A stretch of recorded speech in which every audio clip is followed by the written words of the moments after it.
Kevin Marshall trusted his father, Daniel, more than anyone until he discovered that the man who raised him had been secretly sleeping with his bride, Rachel, just days before their wedding. What followed was not a confrontation, not a breakdown, but 9 cold, calculated gunshots that shattered a family and stunned an entire town. From the time he was a little boy riding in the front seat of Daniel Marshall's fire truck, he saw his dad as a hero. She was a young, charming nursing student who had moved to town to study at a local college. Their first meeting happened at a roadside diner where Kevin had stopped for lunch. She and Daniel got along well. She often visited when Kevin was working late at the garage. Daniel was always happy to see her. He'd offer her a drink, ask about her studies, and even cook dinner sometimes. He was still fit, with broad shoulders and a commanding voice. He often wore his fire department shirt even though he no longer served. In many ways, he still acted like a man in uniform, disciplined, alert, and always in control. Rachel admired that. She once joked to Kevin that, "Your dad's kind of a silver fox." Kevin had laughed it off. To Kevin, it felt like a blessing. His bride and his father getting along, it was everything he wanted. Rachel approached the front door of his father's house late at night. The message that followed was brief. "Thought you should know what happened while you were working." She knocked. Daniel opened the door in a t-shirt and sweatpants. He read every message, every timestamp over and over again. The betrayal was too sharp, too deep. He couldn't bring himself to speak. He couldn't even cry. It was something he could never unsee, never forget. And though he didn't know it yet, something inside him was changing, something that would soon lead him down a path from which there would be no return. All he could feel was a growing silence inside him, like something had been ripped out. Instead, he began searching her phone whenever she left it unattended. But inside, something dark had started to build, a storm of quiet rage and pain. He didn't talk to his father after they returned. When Daniel called to ask how the trip went, Kevin let it ring. When Rachel asked what was wrong, he shrugged it off. But every night he stared at the ceiling, thinking of the videos, the messages, and the way his world had been turned upside down. Within minutes, he uncovered a hidden folder. Inside were messages, screenshots, and photos. Some were blurry selfies of her and Daniel together. Others were messages that hinted at something deeper, references to nights spent together, inside jokes Kevin didn't understand, and worst of all, messages exchanged the day before the wedding. Instead of looking surprised or confused, he reached for her hand and pulled her inside. The timestamp showed it was just days before the wedding. Rachel was waitressing part-time to support her education. He was drawn to her immediately, her confidence, her laugh, the way she looked him in the eyes when she spoke. The church was filled with flowers, laughter, and tears. Rachel wore a long white dress that shimmered under the lights. Kevin stood at the altar, nervous but excited. Daniel stood beside him as best man, giving a moving speech about how proud he was of his son. Guests later said it was the most touching part of the ceremony. Pictures were taken, hugs exchanged, and the couple drove off in a rented convertible with "Just Married" written on the back window. She laughed at his jokes, asked him for advice, and complimented him often. Kevin noticed but didn't overthink it. To him, it was just natural friendliness.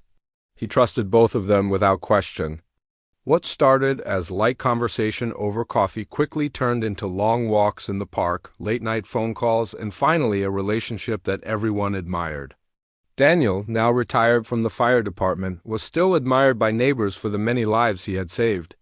Kevin sometimes came home to find Rachel already at his father's house, even when she said she'd been at school. She once left her earrings behind, and Daniel casually handed them to Kevin the next day without any explanation. Kevin never thought to ask questions. His trust in them was complete. He carried himself with pride but never arrogance, and people described him as dependable, strong, and wise. Kevin wanted nothing more than to be like him. He followed in different footsteps, working as an auto technician at a small repair shop, but the admiration never faded. It was peaceful, romantic, and everything they had hoped for. But on the second day, something unexpected happened. Kevin's phone buzzed with a message from an unknown number. At first, he ignored it, assuming it was spam. But the second message caught his eye. It had a video file attached. Their bond had always been uncheckable. Father and son went fishing on weekends, watched football together, and kept no secrets, or so Kevin thought. This isn't just a story of betrayal, it's a descent into emotional collapse, where trust turns toxic and love turns lethal. Kevin Marshall had always looked up to his father. Kevin's life had taken a bright turn when he met Rachel Gomez. After 2 years of dating, Kevin proposed to Rachel during a weekend trip to Galveston. He had planned every detail: the restaurant, the flowers, the ring hidden in her glass of champagne. She said yes with tears in her eyes. That night, Kevin called his father first. Daniel was thrilled and immediately offered to help with the wedding. He promised to cover the cost of the venue and contribute to other expenses. Kevin felt proud. He was starting his own family, and his father was standing right beside him. As the wedding date approached, Rachel became a regular presence at the Marshall home. Rachel also seemed to take a liking to Daniel's confidence and charisma. Daniel, since retiring, spent most of his days at home. Looking back, there had been subtle signs. The wedding was held in June. For their honeymoon, Kevin and Rachel went to a secluded cabin in the woods near Lake Travis. He opened it, and his heart dropped. The video was taken from a home security camera. Though blurry and grainy, the footage showed two familiar figures. At first, Kevin didn't know what to think. Was it fake? Was someone trying to hurt him? He spent hours trying to make sense of the video. He didn't confront Rachel immediately. Kevin felt like the ground beneath him had disappeared. Everything he had believed in his relationship, his marriage, his family was shattered. The honeymoon ended, but Kevin didn't return home the same person. Rachel didn't notice at first. He still smiled, still responded. The betrayal wasn't just an affair. It wasn't just lust, it was personal. It was calculated. Kevin returned from the honeymoon with a heavy silence that clung to him like fog. Everything around him looked the same: his home, his neighborhood, the familiar sounds of birds and traffic outside, but his perception of it all had shifted. The betrayal haunted him like a wound that refused to close. His mind played the footage repeatedly, the image of Rachel slipping into his father's house, the door closing behind her, and the text messages that confirmed what he didn't want to believe. Not yet. He wasn't ready for the lies, the fake apologies, or the excuses. Kevin had always been steady with his hands, precise, quick with a joke. He sat at home, staring at the same clip again on his phone. He'd never bought a weapon before, never had a reason to. When asked by the clerk why he needed the firearm, Kevin smiled faintly and said, "Just to feel safe?" The clerk nodded. Kevin chose a 9mm pistol, lightweight, easy to handle. This time, he found a draft message in her notes app, never sent, but written recently. It read, "If he ever finds out, we'll say it was a mistake." In his mind, they became symbols of everything that had gone wrong in his life. People he trusted had destroyed his foundation. Couldn't he live in the same world as them and pretend things would go back to normal? He didn't want revenge in the traditional sense. He didn't want to expose them, shame them, or ruin their reputations. He wanted something simpler, colder. That had only happened once. He'll be angry, but he'll get over it. He also bought a box of bullets and a lockable case. The entire transaction took less than 20 minutes. They had discussed what to do in case he discovered the truth. They had created a backup lie, a strategy. It wasn't a moment of weakness. It was a calculated betrayal. He practiced holding it, aiming it, memorizing its weight. Every day felt like a countdown. He avoided looking in the mirror because he no longer recognized the person staring back. Something inside him had shifted so deeply that it couldn't be undone. The man he had been loving son, loyal husband, steady worker was already gone. He walked around the house in the early hours of the morning while Rachel slept, picturing every detail. He imagined the look in his father's eyes when he finally realized what Kevin knew. He imagined the silence that would follow and how everything would stop. How maybe he would finally feel peace. That single paragraph confirmed everything for him. There was no hope of reconciliation, no path forward. Whatever love he had left for either of them vanished in that instant. Rachel had gone out to visit her mother. Kevin used the time to piece together everything: photos, texts, receipts, timelines. He created a folder on his computer, named it Truth, and stored all the evidence inside. He pretended to be indifferent, but inside he was studying their patterns. Rachel still texted someone constantly, and Kevin suspected it was Daniel. He noted when she disappeared into the bathroom for too long with her phone, or when she went on errands that took hours. Daniel, meanwhile, kept trying to call him. He left voicemails saying things like, "Haven't heard from you," and "Let's catch up." Kevin never called back.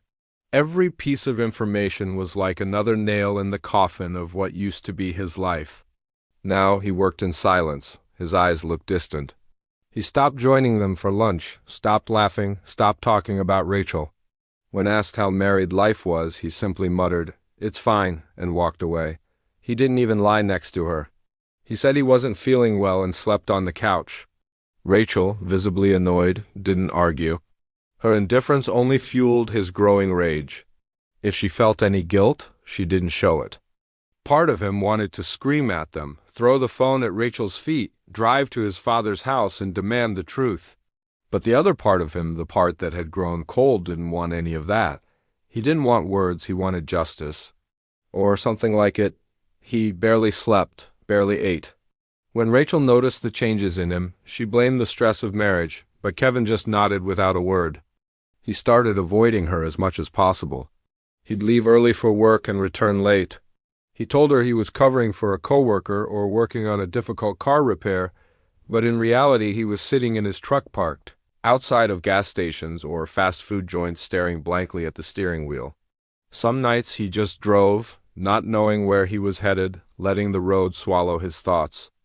The worst part wasn't just the betrayal itself, it was the realization that it came from two people he trusted most.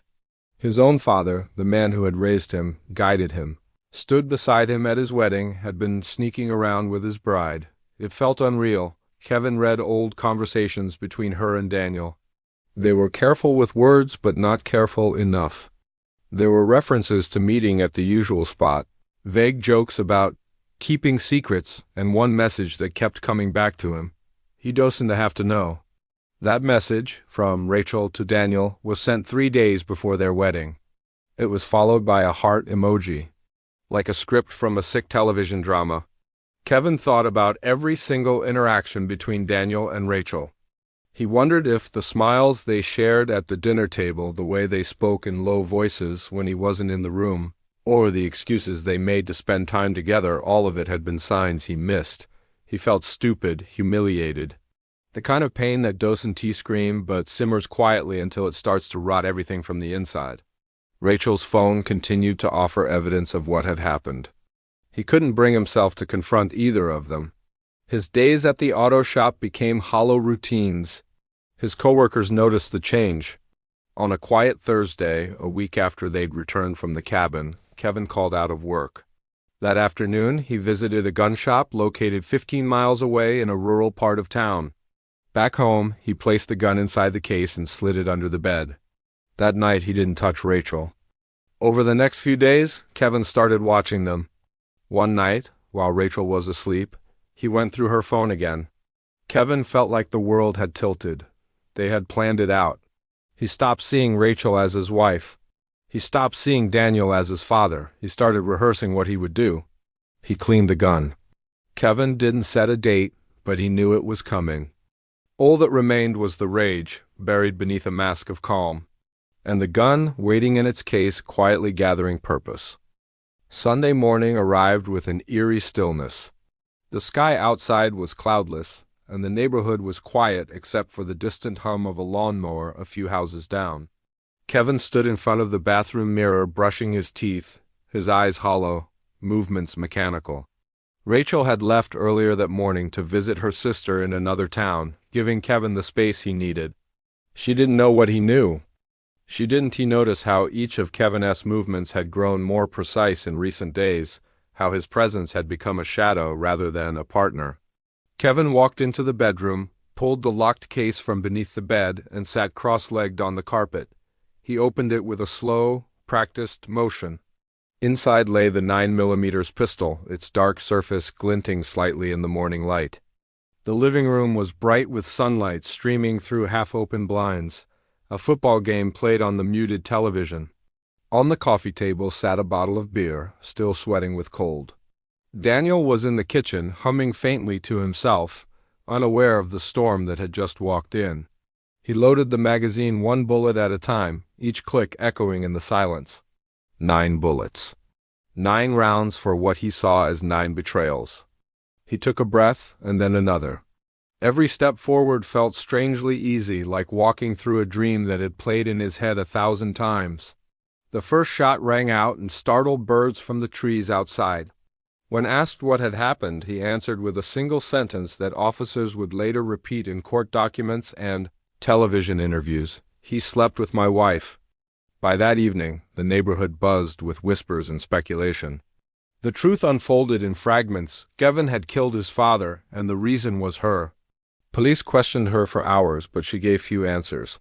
She didn't deny the affair, but she refused to say how long it had lasted or how serious it had been. She was neither arrested nor charged, but her involvement left a deep stain. And the man who once stood proudly beside his father at the altar had now taken him down with 9 cold, steady shots. Public opinion turned harsh, social media filled with condemnation. Strangers labeled her everything from homewrecker to manipulator. News vans arrived before the sun went down. Photos of Daniel in his firefighter uniform were pulled from online profiles and displayed on television screens next to images of the blood-stained floor. Reporters stood outside the house, broadcasting live updates. A man so broken by betrayal that he no longer saw consequences as real. The kitchen walls were speckled with blood. The room, once filled with warmth and history, was now frozen in the aftermath of a storm. People who had once respected him struggled with the new truth. The idea that a respected father had betrayed his son in such a deep, personal way shook the entire town. Conversations in barbershops, grocery stores, and online forums became battles of opinion. Some saw Kevin as a murderer. Others saw him as a victim who had reached his breaking point. Kevin placed the gun on the counter, took a few steps back, and sat on the kitchen floor with his back against the cabinet. His breathing was calm, his hands were steady. The rage had left him, burned out completely. He didn't cry, he didn't ask for a lawyer right away. He answered every question honestly. He told investigators about the messages, the footage, the plan. He described how the affair had consumed his thoughts, how it felt like the foundation of his life had collapsed. He never expressed regret, only a cold certainty that what had happened was inevitable. Daniel stumbled back, the bottle he was holding dropping to the floor and shattering. Kevin didn't stop. His face was emotionless, almost serene. He fired again, then again. Each bullet a word unsaid, a betrayal answered. He rounded the corner into the kitchen. He placed the gun down gently and stared at it for a while, letting his mind settle. He checked the gun, tucked it into the back of his waistband, and stepped out. The air was warm, birds chirped above him. Someone across the street watered their flowers. No one noticed him walk toward the white, 2-story house that had once been the symbol of everything safe in his life. A woman watering her plants next door dropped her hose and screamed. Another resident called 911. Within minutes, police cars swarmed the street, their sirens breaking the peaceful suburban silence. Officers entered cautiously, guns drawn, expecting a shooter on the loose. What they found was Kevin sitting alone, the weapon untouched beside him, his father lying motionless across the room. No music, no television, no distractions. Just the sound of his own breathing, deep and steady. Kevin had chosen this day for a reason. He knew Daniel's Sunday routine. Church in the morning, followed by brunch at a small cafe, and then a visit to his favorite hardware store. By 2 p.m., he would be back home, watching sports with a cold drink in his hand. Kevin had memorized it. He had spent the last week watching his father's movements from a distance, confirming every step. There would be no surprises. At exactly 1:45 p.m., Kevin left his house and drove toward his father's neighborhood.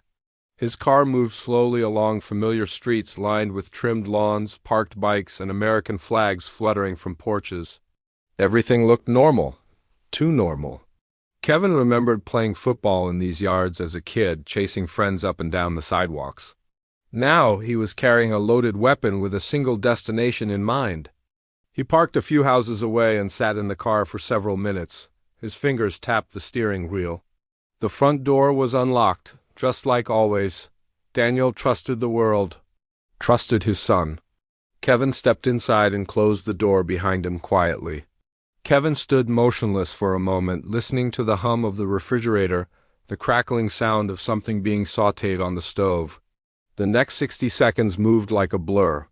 By the time he emptied the magazine, Daniel was on the floor. He didn't run, he didn't call anyone, he just waited. It didn't take long for the neighbors to hear the shots. Kevin was handcuffed without resistance. The arrest was clean, the evidence overwhelming. Kevin was taken into custody and the house was sealed off as a crime scene. Word spread fast. Rachel found out through a frantic call from her mother. She rushed back, confused and shaking. Kevin, meanwhile, sat quietly in a jail cell. Psychologists later examined him and described his state as emotionally dissociated, not insane but deeply traumatized. The community mourned Daniel, but not without complication. What had started as a bright wedding day full of hope had led to the darkest kind of tragedy. Kevin sat in the county jail, staring at the blank wall of his cell, his mind no longer racing but frozen in a state of numb acceptance. The weight of what he had done was not lost on him, yet he felt no panic, no desperation. It was as though the part of him that once feared consequences had been stripped away along with everything else. The jail was cold, sterile, and mechanical, but Kevin barely noticed the discomfort. He went through the motions, waking, eating, answering questions, like a man living outside his own body. In the days following the shooting, the investigation unfolded rapidly.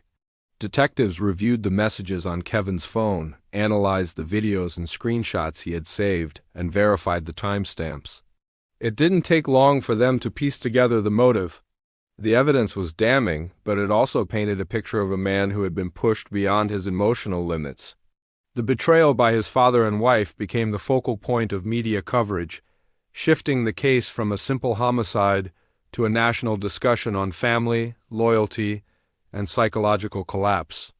News outlets ran the story around the clock. Headlines blared words like "shocking betrayal," "wedding scandal turns fatal," and "son kills father over bride's affair." Talk shows invited psychologists to analyze Kevin's mental state. Former friends of the Marshall family were interviewed, and even strangers weighed in with opinions. The once private story of Kevin's unraveling became public property, dissected and debated by millions. Rachel, unable to escape the spotlight, fled to stay with extended family in another state. Her name trended online for days. Social media turned into a feeding frenzy, with people digging up old photos, comments, and speculating about her motives. She received threats, hate mail, and endless blame. Though never charged, she was tried in the court of public opinion. Her nursing school suspended her enrollment pending review, and friends distanced themselves quickly. To the world, she had become the woman whose affair destroyed a family and cost a man his life. Daniel's funeral was a tense and quiet affair. Held at a modest chapel, it was attended by coworkers, neighbors, and distant relatives, but the sense of mourning was complicated. While some wept openly and spoke of Daniel's bravery as a firefighter, others exchanged whispers and avoided eye contact. The truth of his betrayal hung in the air like smoke. Even in death, his actions fractured the respect once associated with his name. Inside the jail, Kevin's attorneys began preparing for the trial. They met with him frequently, trying to build a defense based on emotional trauma and psychological stress. Kevin cooperated, answering their questions with clarity. He didn't try to deny what he had done. Instead, he explained his reasoning in cold, simple terms. "He took everything from me." Court-appointed psychologists interviewed him for hours. They noted his flat affect, his calm descriptions of the murder, and the way he spoke about his father and Rachel as though they had become symbols of betrayal rather than people. He wasn't delusional, but his emotions were buried deep beneath layers of numbness and unresolved rage. He showed signs of complex trauma and detachment, but not insanity. Prosecutors pushed for a first-degree murder charge, arguing that the killing had been planned in advance, carried out with intention, and followed by no attempt to flee or hide. They painted Kevin as cold and dangerous, a man who chose violence when faced with emotional pain. They described the 9 bullets as overkill, each shot a deliberate act of vengeance, not survival. Kevin's defense team countered with a narrative of psychological collapse. They showed the text messages, the screenshots, and the video footage as a way to demonstrate the emotional torment Kevin had been subjected to. They argued that he had no prior criminal history, had been a responsible citizen, and was driven to a mental breaking point by a betrayal so intimate that his sense of reality had been shattered. They emphasized the silence in which he carried this burden, and how the people closest to him had orchestrated a double life right under his nose. The courtroom was packed during the trial. Every seat was filled, journalists lined the back rows, and security was tight. Kevin sat with a blank expression as witnesses took the stand. A former coworker testified about Kevin's change in behavior after the honeymoon. A neighbor described hearing the gunshots and seeing Kevin sitting on the kitchen floor afterward. The lead detective explained the evidence trail, how it all pointed to motive, opportunity, and planning.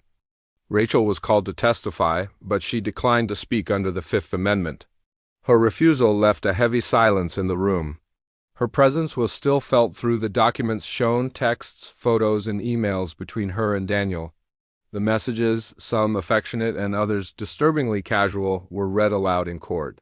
Lines like, "He'll never know," and "We can't stop now," made the jury shift uncomfortably in their seats. The judge instructed the jury to focus solely on the law.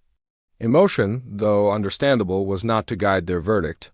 Yet everyone in that courtroom felt the weight of what had happened, how this wasn't just about a man killing another man, but about the collapse of a sacred trust between father and son, husband and wife. After days of testimony, deliberation began. The jury spent hours behind closed doors. Finally, the verdict was read, guilty of second-degree murder. The charge acknowledged that the act was intentional, but allowed for the influence of strong emotional disturbance. Kevin was sentenced to 40 years in prison with no chance of parole for the first 20. Kevin didn't react. No tears, no outburst. He simply nodded as if he had known all along how it would end. Following the trial, Rachel disappeared from public view. Her family issued a brief statement asking for privacy, but rumors circulated that she had changed her name and moved to another state. She was never seen in public again. Kevin's story, meanwhile, became a cautionary tale. True crime podcasts analyzed the case. YouTube documentaries recreated the events in grim detail. The story was retold over and over, each version slightly different, but always centered around betrayal and violence. The Marshall family home was eventually sold. The new owners repainted the walls, replaced the floors, and avoided questions about the house's history. But the echoes of what happened there lingered. In the town, people still whispered Kevin's name with a mix of sadness and disbelief. Some pitied him. Others condemned him. But everyone agreed on one thing. Something that dark doesn't just happen overnight. It builds slowly, beneath smiles and small talk, hidden behind locked doors, until one day it erupts and leaves nothing the same. Kevin, now inmate number 249,681, spent his days in a medium security prison, where he kept mostly to himself. He read often, avoided trouble, and refused all interview requests. When asked once by a prison counselor how he felt about the killing, he paused and said only, "He was supposed to protect me." And with that, he returned to silence. Years passed slowly for Kevin behind the gray walls of the prison. Days melted into weeks, and weeks into months. Each morning began the same way, woken by the harsh buzz of lights. A quick roll call and a bland breakfast served on a cold tray. After the trial, she cut ties with everyone who knew her. Rumors surfaced of her changing her name and working somewhere in the Midwest. Others believed she had married again under a new identity, but her exact location remained unknown. Kevin never tried to find her. Whatever feelings he once had for her, love, hate, betrayal, had long dissolved into nothing. It was the betrayal, the realization that trust could be so thoroughly shattered by the people he had loved the most. Kevin never responded. He knew why they wanted it, the drama, the shock, the scandal, but he wasn't going to give them that. He had said all he needed to say in the courtroom, that even in a family built on loyalty and pride, secrets could rot the foundation from within. His actions were being dissected by students too young to remember when the story had first broken. He simply existed, living each day like the last, his emotions buried deep beneath the surface. He'd just say, "Family problem," and return to his book. The fire that once consumed him had turned to ash. Professors debated the moral dimensions of what had happened, but Kevin would never know. The sensational headlines have faded, replaced by new scandals, new tragedies. But for those who remember, his story remains one of the most chilling examples of how quickly a seemingly perfect life can unravel when lies and secrets are buried too deep. He didn't care for academic analysis. To him, the story was simple. Two people betrayed him. One of them paid for it. The kind that comes when you've crossed a line that can never be uncrossed. And in one afternoon, drenched in silence and rage, everything changed forever. He didn't seek forgiveness. He didn't expect redemption. What was done was done. The other disappeared, no cries for help, just 9 shots fired in a quiet kitchen, and a family that ceased to exist. Seasons changed, buildings were torn down and rebuilt, people were born and died. But inside, Kevin remained the same, a man who once believed in trust and love, then watched both fall apart with devastating precision. Whether she thinks of Kevin, whether she feels guilt or sorrow, remains unknown. He often wondered if there had been signs, early or small red flags he had ignored. Maybe there were, maybe not, but it no longer mattered. The damage was done. She was a shadow now, a person who existed only in the pages of court transcripts and in the margins of his past. The world outside continued to move forward without him, but inside those walls, time stood still. They repainted the walls, installed new flooring, and tried to turn the space into something new. Others kept their distance, uncomfortable with the darkness that had consumed someone they thought they knew. People argued about him in coffee shops and on social media. Was he a murderer? A victim? Both? No one could agree. But for some neighbors, the house never stopped being that house.